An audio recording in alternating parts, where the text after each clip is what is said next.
What's up guys, Key Michael here, and the Volley Bubbles cherry has officially been popped. Last week she was with not only one man, but 13 male volleyball players. The Volley Bubble is no longer just for the ladies. It was actually perfect timing because last week I was on an episode of the Ace Space, the podcast for the CEV. If you guys haven't heard that, I will link it. And our guest was the legendary Argentinian setter Luciano Di Cecco. And he told me he's actually a fan of the Volley Bubble, and I was blown away because I, first of all, had no idea he would even know who little old me is, let alone watch an episode of the Bubble. And he said he wanted to be the first man on the Volley Bubble. So I just, I like fangirled for a little minute. And then I hopped over to Instagram and I asked you guys if we should let men into the bubble. If we should let men into the bubble. Because basically this channel has just been all professional women's volleyball because I'm a lady, I'm a woman. This just in, I'm a girl. No, but that's the world that I know. So I've really only spoken about the world that I know and that I've been in for 10 years. So I opened it up to Instagram to ask you guys what you thought, and it was an overwhelming response. 83% voted yes to let men into the bubble. So you gotta give the people what they want. So here you go, our very first male player in the bubble. Actually, 13 male players. IBB Polonia is the best men's volleyball team in England, and they were competing this season in Champions League. So you might have seen them if you watch men's volleyball, if you follow it all. They were competing against Trentino earlier this season, and unfortunately, because of lockdown and rules and COVID, etc., they weren't able to train in England like normal over the last few months. So they were in Poland for 2 weeks in a training camp with their partner team, which is Skra Bełchatów. I'm sorry about my pronunciation. A team in Poland, which is also a big name in Champions League and in men's volleyball. And a couple of those guys from that team caught me vlogging in the hallway. It was embarrassing. I'm awkward and I blushed. If you want to see me blushing, watch the part 1 of this video. Basically, the CEO of Polonia, Bartek, he invited me to be the CVO this week, the Chief Vlogging Officer, to capture some behind the scenes, their trainings, their preparation, and just all the lead up to the CEV match in Montpellier. And I was really excited to come along to do it because I know it might just be a small thing, but if I can contribute in any way to raising the profile of volleyball in the UK, then I am all for it. Anyone watching this may or may not know that Team GB women's volleyball leading up to the Olympics was totally unfunded, meaning no money from the government, meaning we were scrounging for sponsors, sleeping in fire stations, training in high school gyms, spending our own money just on the opportunity, on the chance that we might be selected for the final squad that would go to the 2012 Olympics. The government gave millions of dollars, euros, pounds, millions of monies to teams that they expected to medal, but for the little fellas like women's indoor volleyball and also beach men's volleyball just got a goose egg, which is a long story and I could go on and on about it, and I feel like it deserves its own video. But basically, in a nutshell, the legacy after the London 2012 games for volleyball was that Earls Court got knocked down. The English League doesn't even have enough money to consider themselves professional.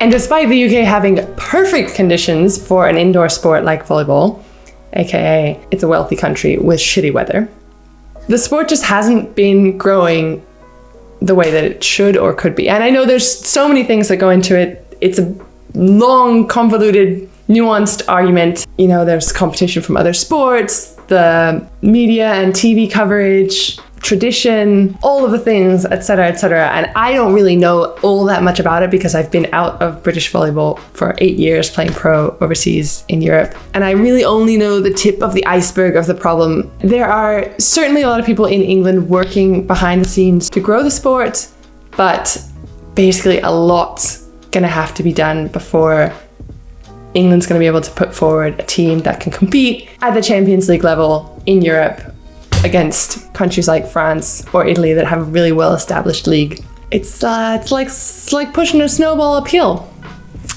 if that's an expression. I don't know. Snowball's chancing, whatever. Point is, there's a lot to be done. And that is why I was really excited to be with the guys from IBB Polonia this week, just to kind of see what goes on behind the scenes. And to be honest, they put together a pretty competitive team and everyone was looking fit. We were looking ready to go. Couple of weeks training in Poland, focusing only on volleyball.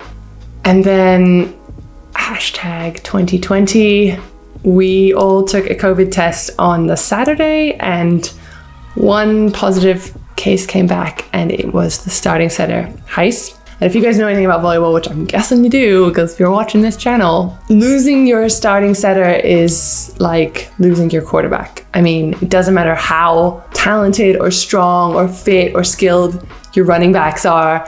If you don't have that connection that you've trained with the ball handler, it's like a bat, baseball bat to the knees. And of course they ordered a second test for a few days later to see if it was a false positive, which it was not. So Heist didn't travel and the rest of us got on a plane.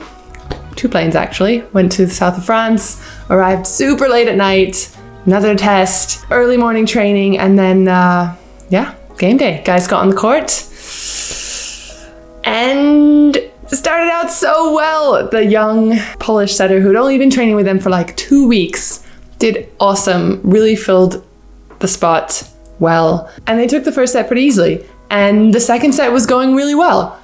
They were up 23-20, I think. And it just looked like they lost their confidence and they couldn't get back in rhythm. Who knows if the outcome would have been different if the starting setter had been there or if the guys had been able to train like normal in England. But making it to the quarterfinal of a CEV Cup match would have been historic for an English volleyball team, and they were this close. I think one of the biggest difficulties is it's just not a popular sport in schools. We couldn't train at all. One person on the court, well, one household on the court. But we didn't give up. I mean, for 20 days we gave our best in Poland. It was difficult for everybody to come after lockdown, after 1.5 months without practice. You know, it's like Michel says, it's like a puzzle. When you pick one small piece, it's still together, but that's not the same. It's always like right after the game, that's the first thing you think. Oh, what could I have done to play better, or what could I have done to make this team win? You know, if you're losing 3-0, you will forget everything. Easy, super easy.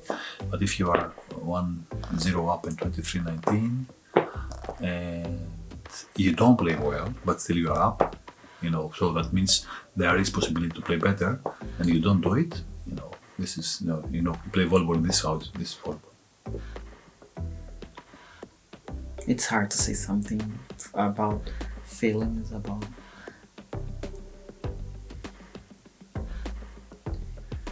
a lot of work came to nothing, and that's how it's viewed. We don't work hard in the last 3 weeks for this result. Yeah, I think the whole game was in our hands.